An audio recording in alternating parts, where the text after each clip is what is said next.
of the Union address, wasn't it? Didn't it bring us together? Remember, he said, I'm going to bring the country together.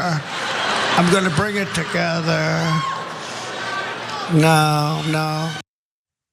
Have I mentioned recently how much I utterly hate Donald Trump? He is just about the biggest piece of trash I think that we've ever been forced to contend with as a political world. That is Trump mocking Joe Biden's stutter, mocking his stutter specifically to attack Joe Biden for trying to bring people together. Which, by the way, like, I obviously am very critical of Joe Biden, but he does at least seem committed to the idea of bringing people together in a lot of areas in which I don't think you should try to do that. I think you burn a lot of your capital to do that, but he definitely does try to do that.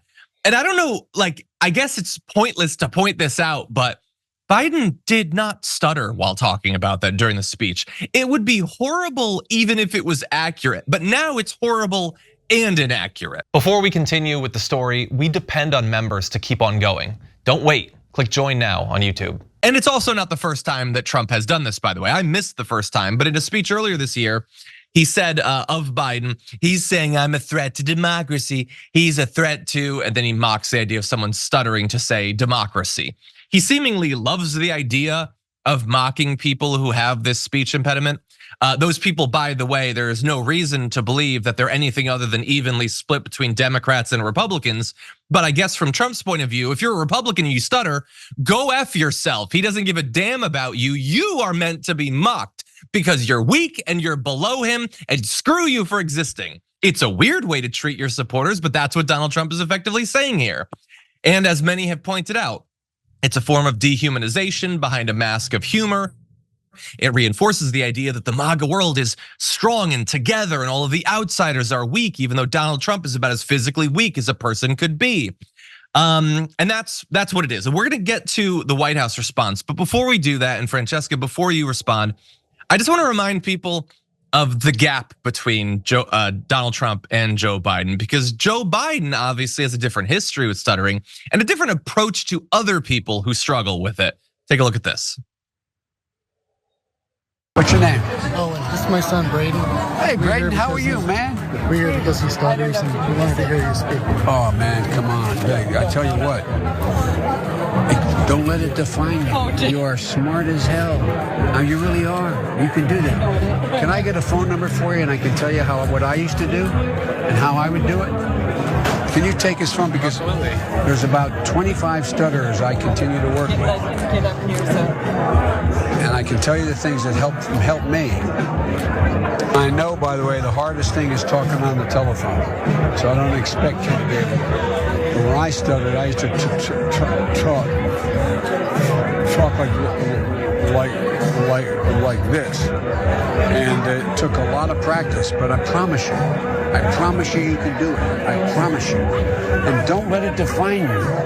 You're handsome, you're smart, you're a good guy. I really mean it. Don't let it define you. And you know when I say I know about bullies, you know about bullies. The kids who make fun, it's gonna change, honey, I promise you. I mean, Donald Trump has never had a moment half as authentic or compassionate as that in his entire life. I know it's a campaign event, I get that, but Joe Biden apparently does do this. That one is on tape, people have seen it, it's gone around several times, but he does have dozens of people, kids, that he tries to help in this way. Donald Trump would never, ever do anything like that. He would not care enough to try to empathize with a kid who struggles with that. He would mock that kid. He would mock him to his face to make himself feel better. Francesca, what do you think? He'd be like, do what the Little Mermaid did and use your body. You don't need a voice. You're hot. You just give him the eyes. That like made me tear up. I was not prepared to be emotional watching this president who I have massive critiques of and very angry at when it comes to genocide in Gaza. But like you saw the boy tearing up and it meant a lot to him.